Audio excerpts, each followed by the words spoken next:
Good day mga boss. So for today's video ay mag-update tayo dito sa made to order ng ating magiting at bayaning OFW all the way from Hawaii. So una sa lahat mga boss, thank you sir sa pagtitiwala sa akin at sa ADC. So ito na po yung progress ng iyong unit bossing. So almost nasa 80% finish na siya. As you can see, tapos na po itong mabuffing. And yung design niya mga boss ay requested yan ni buyer, no? Siya yung pumili ng design sa kakulay nito. And ang kulang na lang nito mga boss ay mga accessories like bumper, side step board, and canopy. Ayan mga boss, naka undercoat yan, no? So para hindi kakalawangin yung ilalim.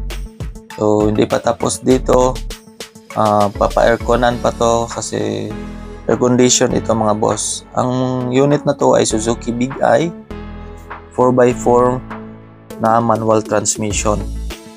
So, ang engine niya ay F6A 660cc.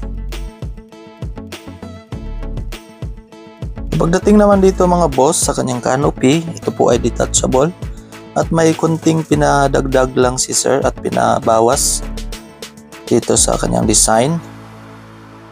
Ayan, kung makikita nyo.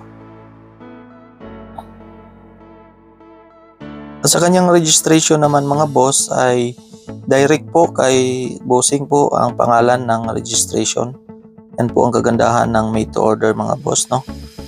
And ito, nakabit na din yung mud terrain tires at napakagandang mugs.